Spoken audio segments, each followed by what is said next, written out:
அனைவருக்கும் வணக்கம். Welcome to Jo's kitchen. இன்றைக்கி நம்ம ஜோஸ் கிச்சனில் பச்சை பட்டாணி கிரேவி தான் பார்க்க போகிறோம்.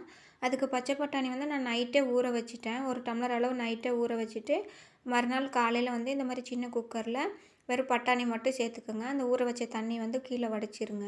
அதுக்கப்புறம் இது கூட தண்ணி வந்து அளவாக ஊற்றுங்க, நிறைய தண்ணி ஊற்றாதீங்க. அதுக்கு உப்பு வந்து கல் உப்பு 1 ஸ்பூனும் 1/4 டீஸ்பூன் எண்ணெய் ஊற்றி நல்லா கலக்கி விட்டு மூடி போட்டு விசில் வச்சுருங்க. ஒரு 3 விசில் வந்துச்சுன்னா நல்லா வெந்திருக்கும். அது மாதிரி வேகும்போது அந்த பச்சை பட்டாணி கிரேவி செய்கிறதுக்கு நல்லாயிருக்கும். இப்போ பாருங்கள், விசில் போயிடுச்சு. இது மாதிரி நல்லா குழஞ்சி வெந்து வந்திருக்கும். நம்ம எண்ணெய் விட்டதுனால பாதி மட்டும் குழஞ்சிருக்கும், பாதி வந்து முழுசாக இருக்கும்.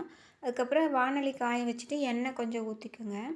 எண்ணெய் கூட சேர்த்து பட்டர் கொஞ்சம் சேர்த்தோம்னா இந்த கிரேவி இன்னும் நல்லா டேஸ்ட்டாக இருக்கும். அதனால் நான் பட்டர் கொஞ்சம் சேர்த்துருக்கேன்.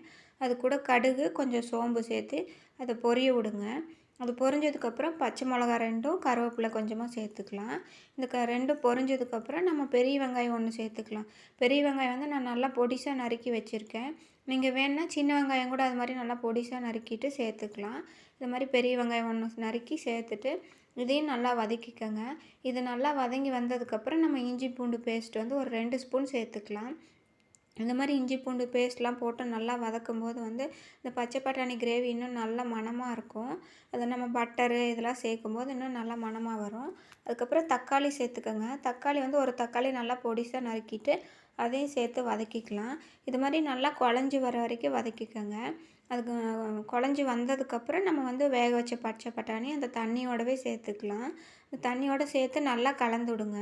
கலந்து விட்டுட்டு நம்ம வந்து இதுக்கு தேங்காய் கொஞ்சமாக அரைச்சி ஊற்றலாம். அதுக்கு முன்னாடி மசாலாலாம் சேர்த்துக்கலாம். மிளகாய் பொடி, மஞ்சள் பொடி, இது வந்து நான் அரைச்ச மட்டன் மசாலா.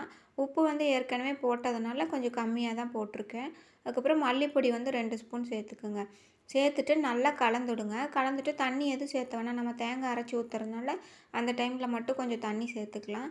இது வந்து கொதிக்கட்டும், நம்ம தேங்காய் அரைச்சிட்டு வந்துடலாம். அதுக்கு வந்து தேங்காய் வந்து ஒரு திருவின தேங்காயில் நான் ஒரு 3 ஸ்பூன் எடுத்துக்கிறேன். இது கொதிக்கட்டும், அது வரைக்கும் நம்ம அரைச்சிட்டு வந்துடலாம். 3 ஸ்பூன் தேங்காய் வந்து சேர்த்துட்டு ஒரு 4-5 முந்திரி சேர்த்துக்கலாம். நீங்கள் முந்திரி இல்லைன்னா வெறும் தேங்காய் மட்டும் அரைச்சி சேர்த்துக்கோங்க. வெறும் தேங்காய் அரைச்சி சேர்த்தாலும் டேஸ்ட் நல்லாயிருக்கும். அதுக்கப்புறம் கொஞ்சம் தண்ணி ஊற்றி அலசி உங்களுக்கு எவ்வளோ தண்ணி பதமாக வேணுமோ அந்த அளவு வச்சுக்கோங்க. நல்லா கலந்துட்டு தட்டு வச்சு மூடி ஒரு 10 நிமிஷம் நல்லா கொதிக்க விட்டிங்கன்னா கிரேவி வந்து நல்லா மணமாக இருக்கும். அதில் நம்ம பட்டர்லாம் சேர்த்துருக்கறனால நல்லா கமகமன்னு வாசனையாக இருக்கும். 10 நிமிஷம் கொதிச்சதுக்கப்புறம் பார்த்திங்கன்னா இது மாதிரி எண்ணெய் பிரிஞ்சு வரும். இந்த மாதிரி எண்ணெய் பிரிஞ்சு வந்ததுக்கப்புறம் நீங்கள் ஸ்லோ ஃப்ளேமில் வச்சுட்டு கூட ஒரு 5 நிமிஷம் நல்லா கொதிக்க விடலாம். அப்போ வந்து இன்னும் டேஸ்ட் வந்து நல்லாயிருக்கும். அதுக்கப்புறம் நம்ம கசூரி மேத்தி வந்து கொஞ்சம் சேர்த்துக்கலாம். ஒரு ஸ்பூன் பக்கம் சேர்த்துட்டு கலந்துட்டிங்கன்னா இந்த கிரேவி வந்து இன்னும் நல்லா மணமாக இருக்கும். இப்போ நம்ம பட்டரு, இஞ்சி பூண்டு பேஸ்ட்டு இதெல்லாம் போட்டு வதக்கியிருக்கோம் இல்லையா, அதனால் நல்லா மணமாக இருக்கும்.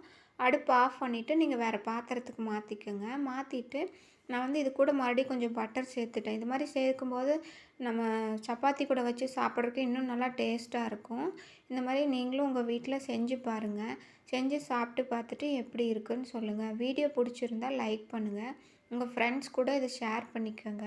ஜோஸ் கிச்சன் சேனலுக்கு மறக்காமல் சப்ஸ்கிரைப் பண்ணுங்கள். இவ்வளோ நேரம் இந்த வீடியோ பொறுமையாக பார்த்ததுக்கு ரொம்ப நன்றி. தேங்க்யூ.